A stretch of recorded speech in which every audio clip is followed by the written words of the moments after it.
Prezados, tudo bem? Hoje então temos aí uma investigação, uma análise a ser feita. Espero ser mais breve sobre a vida do infame e conhecido aqui no Ocidente Tamerlão, ou chamado mais especificamente de Timur. E aí eu trouxe como capa uma das ilustrações do épico Zavarnama, que relata sobre a vida de Timur, entre outros. Aí uma ilustração de uma cultura persianizada, provavelmente vindos aí, no caso da Índia Mogol, do século XVIII. Bom, deixa eu me apresentar, aqueles que me conhecem, sou Emiliano Unzer, sou professor e pesquisador de História da Ásia e hoje vou tentar aqui desvendar um pouco sobre um personagem tão carregado de mitos, de infâmia, de reflexões e de temores, que vai ser o Timur ou Tamerlão ou Timur Okocho, traduzindo, né? Eu acho que seria interessante primeiro atentarmos para o seu contexto histórico, geográfico e depois analisarmos qual é a sua trajetória histórica. Ela será repleta de grandes vitórias, de grandes adaptações, né? Haverá um lado tanto infame da crueldade, da impetuosidade das batalhas, como também haverá o seu lado artístico que deixará uma marca na arquitetura, nas artes islâmicas da Ásia Central. Samarcanda, entre outros, emergirá como um dos grandes símbolos da arte timúrida e isso vai marcar depois outros impérios, outros reinos da região. Então vamos voltar aqui para o contexto geográfico, histórico de onde Timur surge. Esse é o mapa da região da Ásia Central, especificamente aí ao redor da Mar Aral, um pouco mais pequeno ali ao norte, a região mais ao norte que vai ser o Kanato de Chagatai, que é o que restou do Império Mongol. Isso situamos ainda agora no século XIV e não no século XIII, a época de Gengis Khan. Temos as extensões do Império de Timur nas suas extensões máximas aí no início do século XIV. Do século XIV e século XV mais especificamente. Da sua região, da sua base, que seria aqui entre os rios Sirdária e Amudária. Depois ele vai conquistar a região de Corásmia, muito fértil. Depois ele vai se firmar como senhor aqui das regiões mais ocidentais do Afeganistão. Projetará sobre as terras persas. Irá para cima de regentes em disputa com o Cândida da Horda Dourada, na região do Cáucaso. Ocupará Bagdá, Damasco, e haverá grande batalha de Ankara contra os otomanos. Isso tudo vai resumir a sua trajetória de conquistas, de ofensivas em termos espetaculares, apenas numa vida de... A vida de Timur não chega a quase 70 anos. Então, o objetivo desse grande conquistador, que se depois foi denominado o Sahib Kiran, que vai ser o senhor da confluência dos planetas, um dos maiores títulos que a ele foi atribuído. Na verdade, ele tentou reviver a glória, as extensões do Império Mogol, alguns 100 e poucos anos antes. E aqui temos um mapa mais específico sobre como se encontrava o Império Mogol no século XIII e século XIV.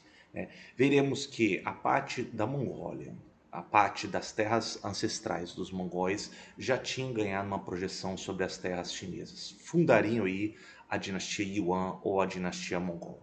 Uma das figuras mais notáveis aí, vocês devem saber, vai ser Kublai Khan, que chegou a ocupar, administrar o reino coreano e projetou em inúmeras expedições navais a sua tentativa de cobrar como tributo a outros reinos. Agora, o que nos interessa mais aqui é o que um dos descendentes do Temujin Khan ou de Gengis Khan vai ser apontado na região mais central, que vai ser chamado Kanato de Chagatai. Aqui vai incluir Kashgar, a cidade de Samarcanda, né, a região onde a gente vai primeiro se concentrar. O que vai se projetar mais ao norte, que vai ser chamado Kanato da Horda de Ouro, e o Ilkhanato. O Ilkhanato vai ficar muito famoso no ocidente pelo um dos descendentes de Gengis Khan, que vai ser o Hulagu.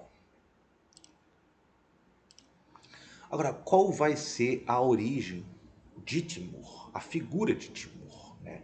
Timur, ele surge como uma das figuras da região perto de Samarcanda. Ele nasce um pouco mais ao norte de Samarcanda. E hoje temos inclusive uma estátua dele aqui um pouco mais quilômetros ao norte de Samarcanda, homenageando talvez uma das maiores figuras históricas do atual Uzbequistão da Ásia Central. Na verdade, ele surge de uma tribo que era bastante influenciada pela cultura túrquica e mongol, que vai ser chamado a tribo ou a nação de Barlas. O seu pai não era um líder máximo dessa região, provavelmente tinha alguma prosperidade, e isso vai dar uma certa proeminência e destaque para Timur. Timur, ele era um jovem que tinha uma capacidade de liderança notável, inclusive ele consegue ter uma excelência no manejo do cavalo do arco, como muitos era se esperado de jovens daquela época, embora nessa época houvesse uma ligação já com as vilas, com as cidades, com comunidades sedentarizadas. Então não eram plenamente nômades, embora houvesse aí um estilo de vida bastante marcante da vida nômade anterior. Timur, ele como um jovem talentoso, ele começa a ganhar uma proeminência, uma capacidade de liderança e, em determinado momento da sua vida, não se sabe. Talvez seja por uma desavença, um roubo de um rebanho ou uma disputa, ele leva algumas flechadas do lado direito, e isso vai arrancar 2 dedos da mão direita dele e vai influenciar a sua perna direita, que vai se juntar aí à rótula, no qual depois vai ser constatado que ele era coxo ou manco do lado direito. Daí que ele começa a ter um título no qual ele também tinha grande orgulho como marca de guerra, que era Timur o Coxo, ou Timur Ilenk, né? Timur Ilenk depois vai ser adaptado pelo grande escritor britânico Marlowe como Timur Lane, ou Tamerlão, como vai ser adaptado para o português, né? Isso significa que é Timur o Coxo. O que eu acho fantástico aqui é já atribuímos esse acidente como uma das características singulares de Timur. Depois de muito tempo, quando já os soviéticos administravam essa região da Ásia Central, em 1941 decidiram, e o grande arqueólogo soviético Gerasimov, ele vai exumar o corpo de Timur no seu túmulo, né, em Gur-Iramir, em Samarcanda, e ali ele vai constatar que ele realmente tinha os ferimentos na mão e na perna direita, tornando ele, portanto, coxo. E claro, desabilitado da sua mão direita. Não tirou nenhuma habilidade nem destreza dele na arte da guerra, do arco e flecha e do manejo do cavalo, né? Na verdade, quando constataram isso, dizem as lendas que quando foram exumar o corpo, havia um aviso de que se ele fosse violado o túmulo, ele iria voltar a dominar todo mundo. Então, isso são lendas. Mas o fato é que isso, 3 dias depois da exumação, houve as invasões, as primeiras ofensivas das tropas alemãs na Segunda Guerra Mundial. E aí dizem que Stalin ele ordenou que fosse fechado novamente o túmulo de Timur, né? E somente depois, logo depois que foi lacrado, isolado o túmulo de Timur, você teve os acontecimentos da Batalha de Stalingrado, que vai começar a reverter as ofensivas dos alemães na Segunda Guerra Mundial em 1942. Objetos de lenda, objetos de especulação, não se sabe, mas adiciona mais brilho ainda e mais fascinação nessa figura histórica que é Timur. Então eu trouxe para vocês aqui o grande Gerasimov aqui, né, o arqueólogo exumando, e a reconstrução que ele faz do rosto de Timur. Timur ele apresenta as características túrquicas e mongóis, que estava bastante evidente, né? Então aqui temos talvez um retrato, uma reconstrução das mais fiéis de Timur da época. O Timur ele vai começar então a afirmar sua liderança entre os Barlas e aí depois ele vai começar a projetar sobre outros povos mongóis túrquicos da região. O contexto todo apontava para uma desagregação do que restava do Kanato de Chagatai, ou seja, uma das províncias Ulus que sobrava dos descendentes de Gengis Khan.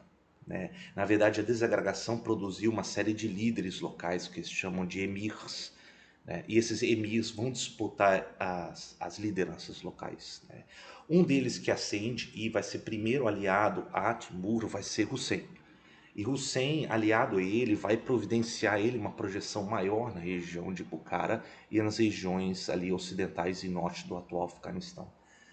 Depois de certos desentendimentos, Timur chega e mata Hussein e casa com a sua mulher, né, uma descendente de Gengis Khan, que vai ser a Sarai Mulk. Isso é interessante, porque vai providenciar Timur uma ligação com que ele sempre vai se orgulhar, que ele vai se chamar de genro, né, o Guring. Né? Na verdade, vai ser aquele que sempre estava ligado, não por sangue, mas por casamento de uma descendente distante de Gengis Khan, que vai ser a Sarai Mulk. Eu acredito que com isso vai começar a descortinar uma série de eventos que vai projetar ele como o maior líder em contexto da Ásia Central e todos os arredores que estavam compondo o cenário de desagregação do que restava do Império Mongol na Ásia Central. Então, quando ele mata Hussein, ele casa com Sarai Mulk, ele se firma como um dos maiores líderes da região de maneira inconteste. Quando ele derrota Hussein, ele toma conta então de uma cidade muito próspera, hoje em terras afegãs, que é Balkh. E depois de Balkh, ele vai marchar e consegue conquistar, controlar um dos seus maiores objetivos, que é a próspera cidade de Samarcanda. Por que eu digo próspero? Por que eu valorizo tanto esses centros urbanos? Esses centros eles eram parte das rotas terrestres que ligavam o Oriente com o Ocidente, que a gente hoje simplifica como a Rota da Seda. Então isso trazia uma prosperidade enorme, além do que eles vendiam de cavalos para a China e também para as regiões das serras persas e para o ocidente, eles intermediavam e tinham influência das cerâmicas que vinham da China, do chá que vinha da China, da seda e também o que vinha do ocidente. Então eram regiões muito estratégicas, não somente em termos militares, mas também em termos comerciais. E essas trocas também não eram apenas comerciais, também existia a questão também de questões culturais, onde podia vir influências islâmicas, poderia vir influências zoroastrianas, poderia ter alguns elementos cristãos, nestorianos, poderia também ter elementos budistas. Era uma confluência de etnias, culturas e povos. É assim que devemos entender a Rota da Seda. É assim que tinham estabelecido essas rotas terrestres, que depois vai gradativamente ter uma mudança, uma projeção mais marítima, depois com as rotas pelos mares do Oceano Índico, do século XVII, XVIII em diante. Então tenho aqui outro belíssimo retrato do Zavarnana, da vida, né, de Timur, sendo aí, tomando aí a cidade e coroado como o emir, né, de Balkh, depois que ele vai projetar sobre Samarcanda em 1370. Agora, qual era o grande trunfo de Timur, né? Dos Timúridas, das tropas timúridas? Como eu falei para vocês, apontava-se aí uma superioridade do estilo mantido do nomadismo entre esses povos da Ásia Central. Então Timur, como depois ele vai aliar entre os seus melhores cavaleiros, eles eram imbatíveis no campo aberto. Esperava-se que, por exemplo, o menino com 2, 3 anos já pudesse montar o cavalo de maneira completamente livre, sem sela, inclusive. E não somente podendo montar, como também ele já alimentava um vínculo de longa data com o seu cavalo. Você tem aí a mobilidade já bastante evidente com esses cavaleiros que eram praticamente imbatíveis nas estepes centrais. né? E a mobilidade deles era extraordinária. Eles poderiam se deslocar durante dias e dias, semanas e semanas, junto com a sua família, e eles montavam suas tendas, os yurts, né? E o que ele carregava era a carne que geralmente estava com o seu rebanho, né? Ou com a leite de égua que eles poderiam se alimentar, ou até mesmo do sangue, eventualmente do cavalo ser usado, embora eles não alimentavam nenhum sacrifício aos cavalos. O uso do arco e flecha também era muito proeminente, né? Esperava-se que uma criança, na época, pudesse atirar 12 ou mais flechas por minuto, acertando alvos de 60, 70 metros de distância. Então tudo isso tornava eles, desde pequeno, como excelentes e exímios cavaleiros. Não somente os homens, como também as mulheres que acompanhavam, né, a sua família estava em transição, inclusive nos campos de batalha. O que nos traz algo que algumas vezes é negligenciado, né? Algumas vezes resumimos esses cavaleiros, esses nômades, apenas ao aspecto da guerra, apenas ao aspecto da brutalidade. Na verdade, isso era uma tradução última de uma extrema adaptabilidade ao ambiente. O cavalo, a vida nômade, o uso excelente dos recursos, a sua mobilidade e leveza do que eles levavam como carga, como bagagem, tornavam eles extremamente versáteis, móveis. Eles se adaptavam às condições. Quando consideramos os mongóis anteriormente, na época de Temujin, ou os túrquicos até um pouco antes, ou também na época de Timur, eles adaptavam as condições, não somente as condições políticas, administrativas, religiosas, culturais, no qual eles geralmente não impunham nenhuma cultura, nenhum valor sobre a população local, apenas cobrando um determinado tributo sobre os locais. Isso faz com que as expansões deles sejam muito rápidas, né? Eles negociavam com os senhores proprietários, os latifundiários, né? Sejam eles cristãos, sejam eles muçulmanos ou não, né? Por vezes, esses líderes túrquicos eles poderiam se converter ao Islã, mas isso não significa que eles iam impor a ortodoxia islâmica. Muitas vezes negociavam com outros líderes cristãos contra muçulmanos, como por exemplo eles fizeram com os otomanos. Eles adaptaram também tecnologias de construção, do uso, por exemplo, de armas de sítio, como catapultas, também com balsas que poderiam atravessar rios. Então, quando a gente lida com esses povos nômades, a tecnologia deles é adaptável. Isso que faz com que eles traduzam grandes vitórias sobre povos e grandes cidades, como Bagdá, Damasco e na Batalha de Ankara, que veremos, e Delhi. Então, eu acho interessante preservarmos isso em mente. Temos a ideia de que eles eram extremamente adaptáveis, versáteis e móveis. É isso que eu digo, que isso vai se traduzir nas grandes batalhas. Temos que deixar essa visão já consolidada há muito tempo de que eles eram apenas bárbaros, de que eles apenas eram cruéis. Isso não se constrói grandes impérios dessa maneira apenas na ponta da espada. Você deve ter alguma capacidade política, diplomática, adaptável para essas grandes extensões imperiais. Timur não seria diferente. Em 1398, já dominada a região ali de Balkh, depois ele consegue conquistar as grandes cidades ali da região do Corásmia, ao sul do mar, extremamente fértil, né? E depois ele consegue controlar Isfahan, Shiraz, que são cidades, enormes cidades do que era do Império Persa anteriormente. Ele vai para cima de uma das maiores cidades do rio Ganges, portanto no norte da Índia, e ataca o sultão de Delhi em 1398.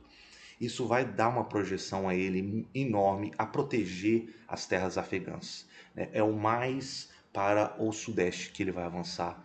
Ele colhe todos os frutos dessa região magnificamente fértil da planície do Ganges. Ele, inclusive, dali ele começa a incorporar e pega muitos elefantes de guerra. E ele vai trazer isso para outras batalhas que ele vai empreender. Aqui temos uma belíssima ilustração do Zavarnana numa corte, numa situação de corte, depois que ele saqueia Delhi. E é desnecessário dizer a quantidade de tesouro que ele consegue carregar com isso. Isso é valioso para não somente o que ele vai destinar ao engrandecimento das suas grandes cidades, como também para pagar o soldo dos seus soldados e o mantimento da sua população. Então, a frente de guerra serve também para um propósito administrativo e não apenas de saque e engrandecimento da fortuna pessoal. Depois de Delhi, Timur resolve então ir consolidar-se na região da região de Aral. E aí ele começa a entrar em conflito com um dos seus maiores oponentes, inicialmente aliado, que vai ser o Khan da Horda Dourada, Toktamish. E Toktamish era o Khan que tinha estabelecido a dominação do Kanato na região aí ao norte do Mar Cáspio e Mar Aral. O objetivo de Toktamish era dominar as regiões do Cáucaso e as regiões mais ao norte. O conflito começa a aparecer quando ele começa a se aproximar das regiões da dominação do que restava do Kanato de Chagatai, no qual Timur se declarava como regente. O Timur jamais reivindicou o título de ser o Khan. O Khan seria descendente de Temujin, ele não tinha nenhuma ligação sanguínea com Temujin Khan. Então ele se denominava apenas como emir, como um regente, como o administrador dessa região. E aí quando você tem o Toktamish, quando se aproxima da região do Cáucaso e quando chega na proximidade do Aral, eles começam a entrar em batalha. Eventualmente, na Batalha de Vorskla, por exemplo, aqui no Volga, em Sarai, você tem uma das maiores batalhas com os soldados de Toktamish com o de Timur. Timur consegue não somente vencer nessa região de Sarai, Azov e Astrakhan, como também vai muito além e chega nas proximidades do que depois vai ser o reino de Rus e até mesmo do que vai ser a Moscou atual.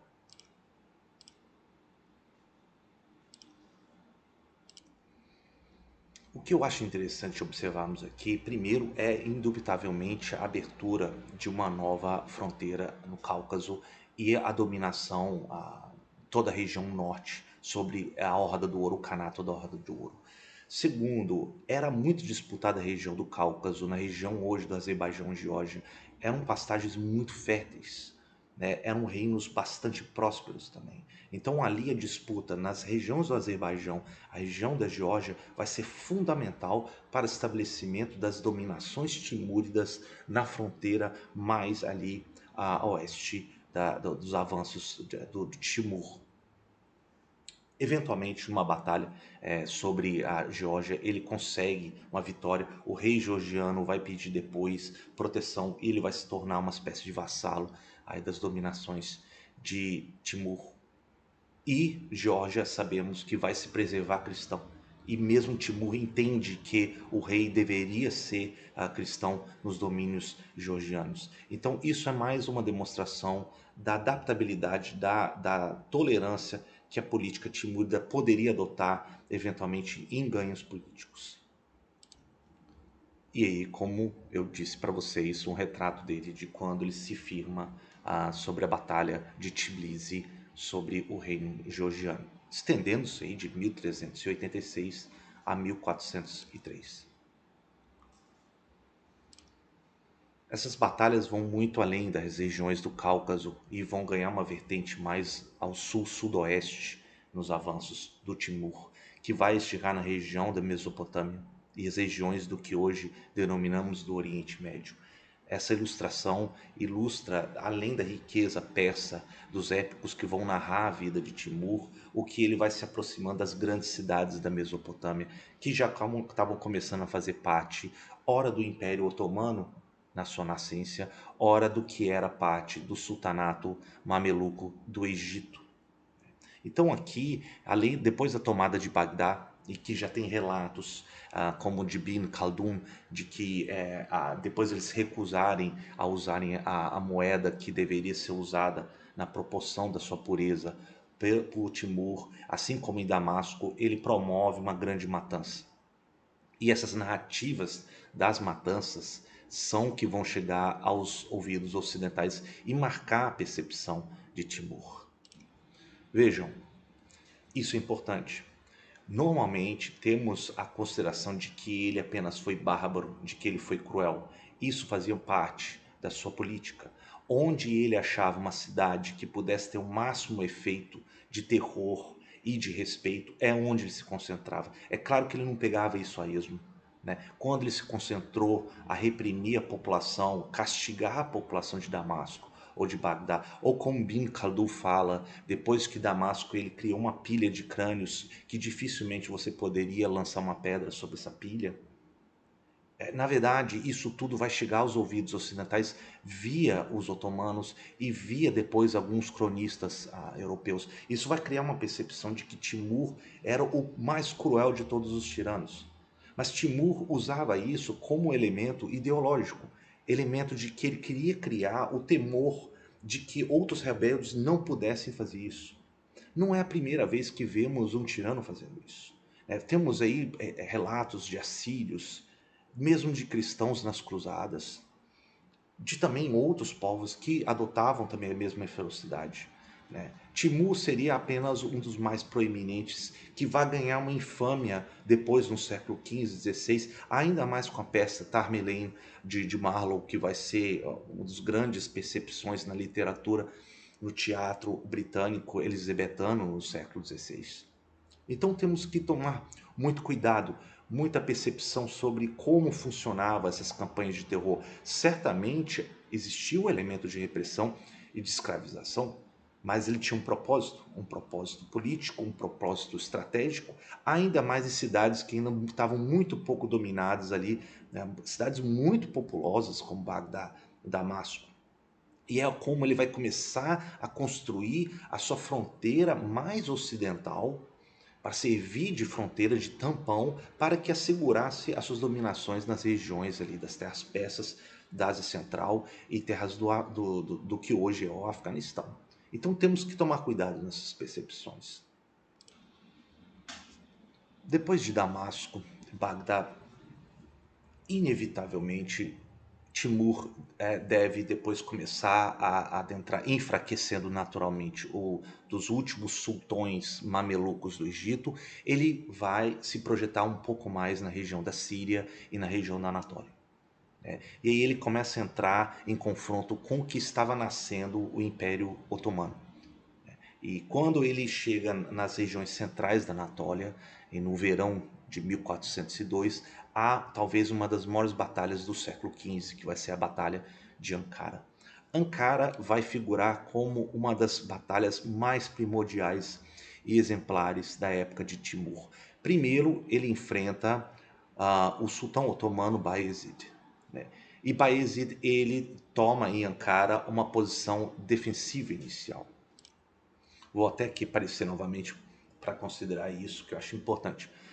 O que acontece em Ankara? Primeiro é o confronto definitivo entre o nascente Império Otomano, que vai se estabelecer na região de Anatólia. Os otomanos são aqueles descendentes dos túrquicos, que vieram uma leva, que chegaram e gradativamente foram incorporados como escravos militares, possibilitando a ascensão de grandes impérios na região do Oriente Médio. Né? Eles começam a se revelar os melhores cavaleiros que vão ficar a serviço de impérios e reis na região da Mesopotâmia e do Oriente Médio.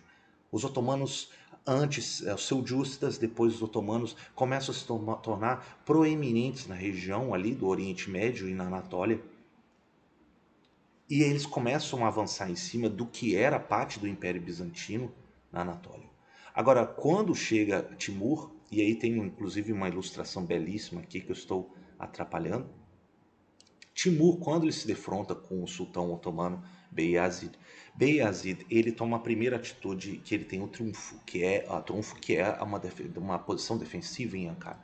Então ele está no verão da Anatólia, que é extremamente quente, e eventualmente ele utiliza toda a sua vantagem defensiva. Então ele se posiciona de maneira defensiva, utilizando seus cavalos, os seus armamentos, todo o seu posicionamento estratégico. Agora, como eu falei da versatilidade de Timur, Timur chega e ele identifica um rio, né, que alimentava os cavalos e os homens da região, e ele corta esse rio. Então esse é o primeiro ganho de uma guerra, de uma campanha de sítio.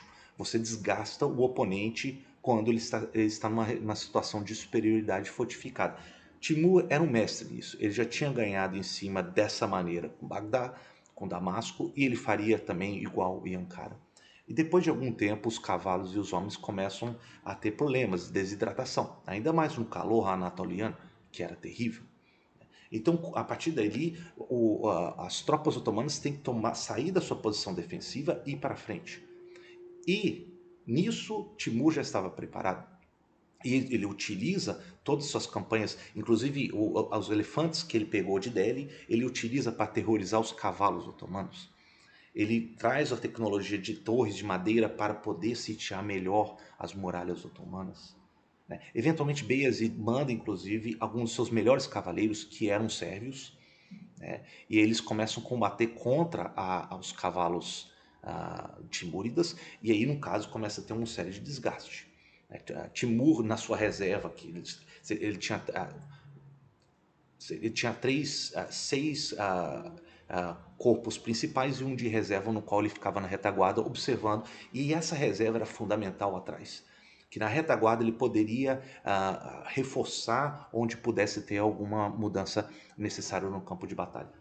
Esses cavaleiros sérvios eles começam a ficar demasiadamente imobilizados na campanha. Isso permite com que a catapulta, os sítios e os cavalos timúridas pudessem atacar e fustigar melhor as forças que estavam começando a não mais existir como no início da batalha do lado dos otomanos. Eventualmente, a batalha de Ankara vai permitir a fuga de boa parte das forças otomanas, a derrota em batalha, naturalmente, e a captura do sultão Beyazid. E Beyazid é capturado como prisioneiro e, eventualmente, ele chega a ser morto como prisioneiro depois. Isso vai produzir um choque na ordem otomana e toda a região da Anatólia. Inclusive, dizem, né, e uma das pinturas do século XVIII e XIX mais famosas retrata Timur de maneira bastante tirânica, como era o consenso da época, retratando tratando o Beyazid em cativeiro na época. O fato é que isso será de uma importância histórica fundamental. Por quê? Porque, primeiramente, você tem a desarticulação da sucessão otomana. Haverá uma guerra civil entre os sucessores pelo Império Otomano. Isso vai permitir com que o Império Bizantino mais ao norte pudesse ter uma sobrevida, até naturalmente Constantinopla ser tomada em 1453. Segundo, você também tem o enfraquecimento do sultanato, né, do Egito. Isso vai depois prorrogar em conflitos entre os otomanos e o sultanato do Egito nos séculos posteriores. Então, veja, as ações de Timur têm umas repercussões históricas, estratégicas muito significativas na história do Oriente Médio.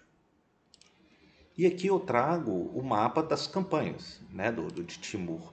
Veja que a partir de Samarcanda ele já tinha dominado as regiões de Balkh, a venerável cidade de Herat, né, considerada a Florença na época do renascimento da cultura timúrida. Depois ele começa a dominar o que restava das grandes cidades Nishapur, Isfahan, Shiraz, das terras persas, dominando a região de Tiflis e quando ele combate Toktamish, e depois se lançando sobre as grandes cidades na Mesopotâmia, Damasco, Alepo e Ankara, inclusive chegando a combater e derrotar os cavaleiros hospitalares aqui na região de Esmirna, no litoral turco atual. Então essa projeção se dá apenas em algumas décadas, né? Tirando o fato que ele já tinha dominado a região do sultanato de Delhi. Então tudo isso vai ser a tradução de uma campanha, de série de campanhas que vai começar a consolidar a posição de Timur como o único na história. E aqui eu gostaria de trazer e mostrar para vocês não somente o lado político-militar, mas também o lado artístico que Timur vai começar a alimentar e espalhar nas suas campanhas ofensivas. Timur, na verdade, ele tinha se convertido ao Islã, embora ele não fosse uma escola ortodoxa islâmica. Ele tinha se convertido, assim como muitos da Ásia Central, inicialmente com homens santos, são chamados sufis, que são místicos islâmicos. E quando ele se converte, ele não deixa para trás a religiosidade e as práticas túrquicas mongóis anteriores. Inclusive há relatos, como veremos, do Clavirro, que vai ser um enviado do reino de Castela. Ele relata que havia grandes banquetes de vinhos, você tinha imagens totêmicas nas paredes, nas tendas dessas grandes celebrações. Você tem, por exemplo, bebia-se leite de égua fermentada, além de também terem adotado e tinham aí alguns preceitos islâmicos. Então temos uma mistura aí bastante eclética que compõe a religiosidade desses homens, né, desses povos, desses timúridas. E o que eles trazem em termos arquitetônicos é uma mescla de uma cultura persa, também com os elementos da sua arte, da sua cultura tutimúrida. Eu trouxe aqui talvez um maior monumento no Registão, em Samarcanda, que vai ser um túmulo que Timur construiu para o seu neto, que vai ser chamado Gur-Iramir, né? Hoje ele é onde se encontra o corpo de Timur. Foi onde Guiramizov exumou o corpo de Timur em 1941.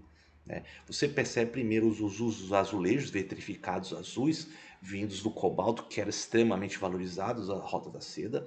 Eles tinham recursos para isso e ele quis trazer esse elemento visual na arquitetura. Agora você vê o grande arco aqui pontudo embaixo, a maior, que é chamado Yuan, ele traz da arquitetura persa. A cultura persianizada ela é extremamente estimada, né, nas Rotas da Seda. E quando ele invade Corásmia, quando ele vai para cima de Herat Balkh e depois nas terras persas, ele traz os melhores artistas, os melhores escritores, os melhores carpinteiros, os melhores oleiros, tudo para compor a grandiosidade de Samarcanda. Né? Então esse aqui talvez seja um dos ícones aí da arquitetura, da arte timúrida. E a mais. E aqui temos o retrato de um sufi que foi extremamente influente nos Timúridas, sobre Timur, que vai ser um homem santo chamado Yassaf. Yassaf, ele morre em uma região ali, depois ele tem onde ele vivia, o Karnak, e ele pregava, hospedava as suas ideias místicas sufis na região hoje atual, no sul do Cazaquistão.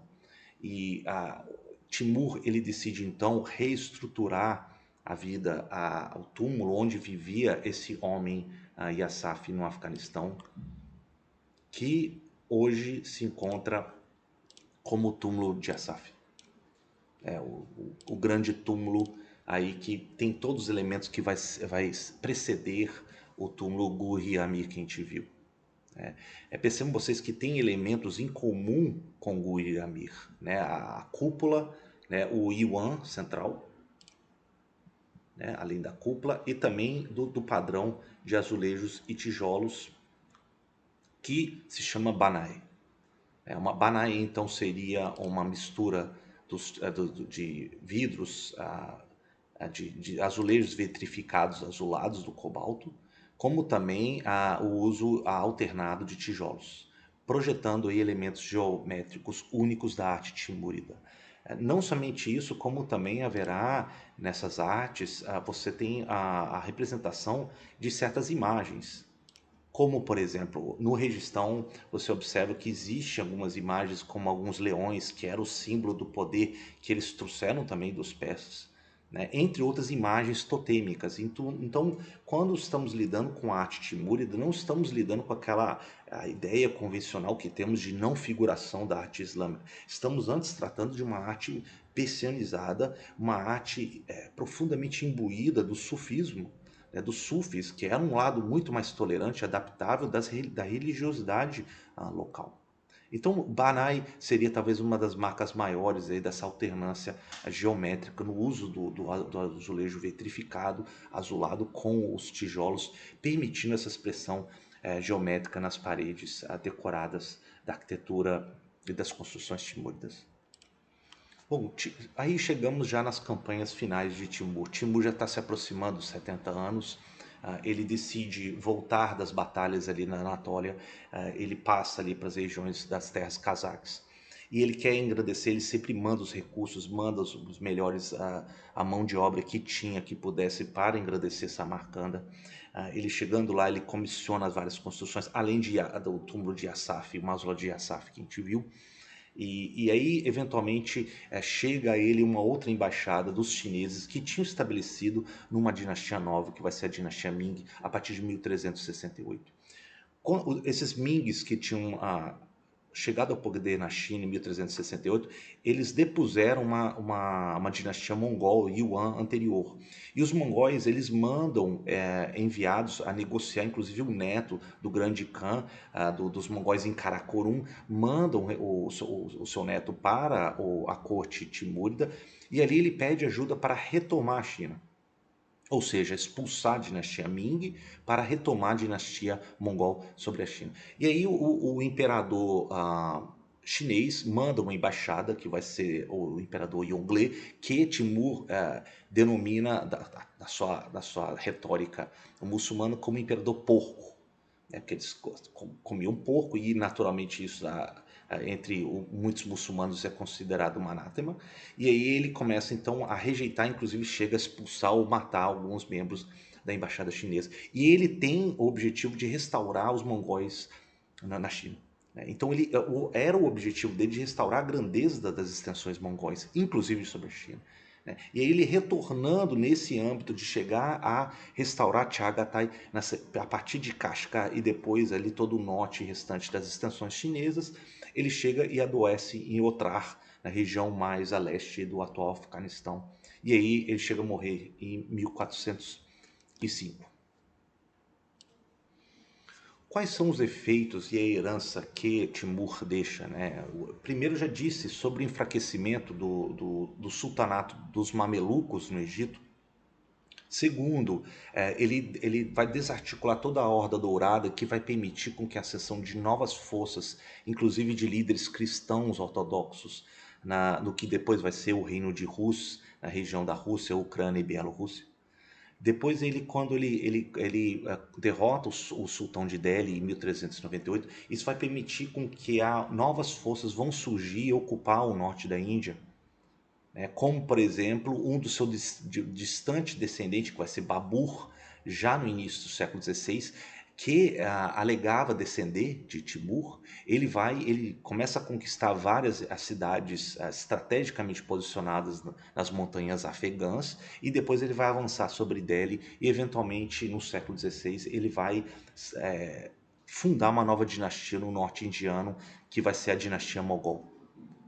Então, e temos inclusive o retrato de Babur já como imperador mongol sobre a Índia no século XVI e em diante.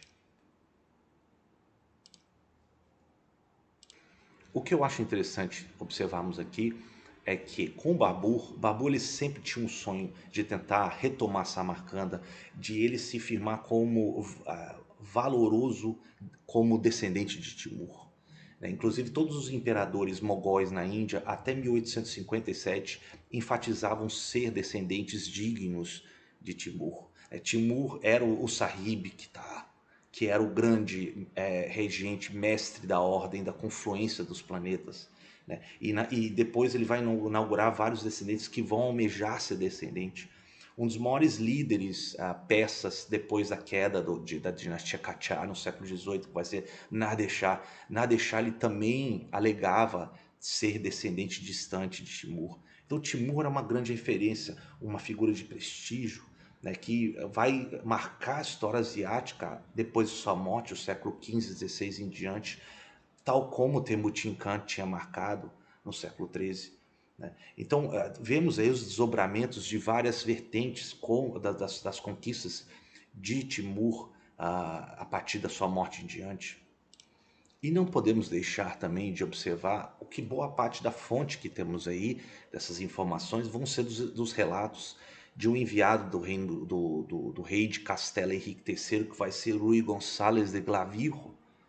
E Glavijo ele vai ficar entre 1403 e 1406, ele vai acompanhar a corte tibúrida, é onde ele escreve e traz os relatos para o reino de Castela.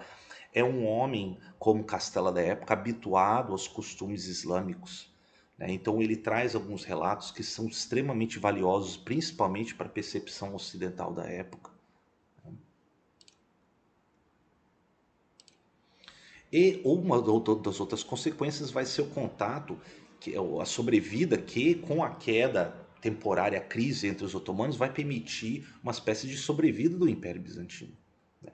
Ademais, Timur era extremamente fluente na arte diplomática. Ele buscava todos os contatos possíveis. Um deles, uma vertente, certamente era para tentar enfraquecer os otomanos. Ele envia várias cartas para regentes europeus, né, como o rei da Inglaterra, a França, a Henrique III e por assim vai. O objetivo dele era tentar enfraquecer os otomanos, e muitos europeus viam ele como um dos maiores líderes que pudesse enfraquecer o que os europeus consideravam como o maior infiel, que seria o sultão otomano. Então você também já tem a entrada da percepção de Timur durante o século XIV e XV na percepção europeia.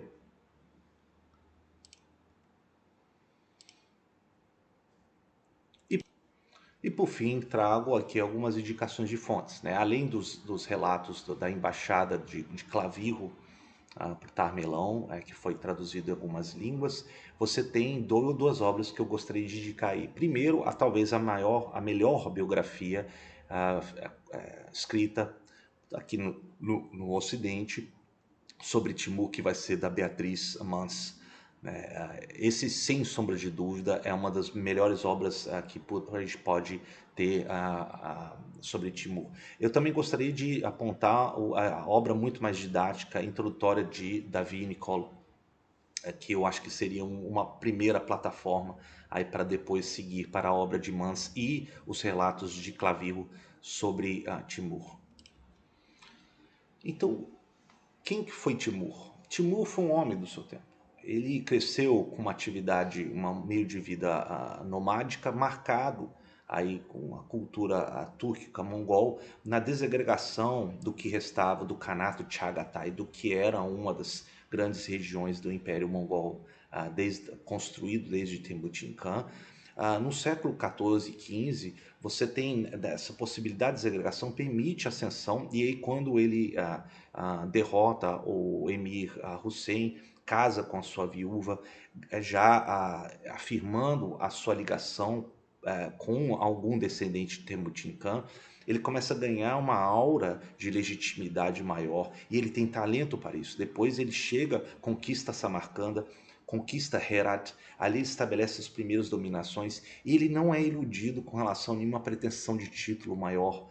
Ele inclusive deixa o Khan de Chagatai, ele formalmente ele está a serviço do Khan de Chagatai. Inclusive nisso ele vai combater um outro Khan da Horda Dourada, o Toktamish, e ali nas batalhas na Azerbaijão e Geórgia ele firma a sua fronteira mais ao norte do seu império. E aí ele desce ao sul e chega nas grandes cidades da Mesopotâmia e do Oriente Médio, enfrentando as tropas do sultão egípcio e depois enfrentando os otomanos. Ele produzindo essas vitórias, essas duas frentes de batalha, ele praticamente se garante numa extensão da Ásia Central de maneira impressionante, ainda mais consolidado como ele tinha derrotado o sultão de Delhi em 1398 sobre o norte indiano. Então essa esfera toda que ele constrói é de uma coisa espetacular.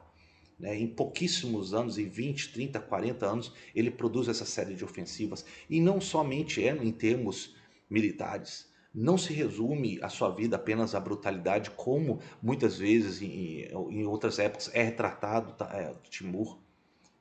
Karimov, que vai ser um dos primeiros presidentes pós-soviéticos no Uzbequistão, ele inclusive sempre vai tentar se comparar a Timur. Timur é uma referência até hoje para os uzbeques. Embora os uzbeques tenham depois combatido e destronado os timúridas, hoje os uzbeques alçam Timur como a grande figura do herói nacional. Timur, depois que ele chega a tentar tomar e botar os mongóis novamente como a dinastia predominante na China, morrendo em Otrar, ele não deixa claro quem irá dominar as suas conquistas. Não haverá nenhum líder à sua altura, mas produzirá joias da arquitetura timúrida. A arte figurativa timúrida vai marcar depois, por séculos, as produções mogóis indianas até o século XIX. Todos os elementos da arquitetura, como se encontra no Gur Amir ou do mausoléu de Azaf, vai marcar inclusive a construção das mais famosas da Índia, que vai ser o mausoléu de Taj Mahal. E por fim, eu acredito que a figura de Timur seja maior do que a vida dele, né? Ele foi um homem, uma figura à altura de Temujin-Khan. Ele ganhou um ar de infame muito por incompreensão de estereótipos, de relatos de Ibn Khaldun ou até mesmo de outros relatos ali da região otomana que vai chegar aos ouvidos europeus e, portanto, depois no Ocidente. Marlowe já retrata ele como um tirano exótico. Handel, que vai servir a corte britânica depois do século XVIII, vai compor obras, né? A ópera Tarmelano, e depois um outro influenciado já do outro lado do Atlântico, o Edgar Allan Poe, vai escrever um dos seus versos sobre Tamerlão. Tamerlão é uma figura que hoje merece maior estudo e talvez essa breve exposição possa servir de inspiração e de apoio inicial para as investigações de vocês. Eu vou encerrar por aqui e depois a gente se vê em outros episódios. Tchau.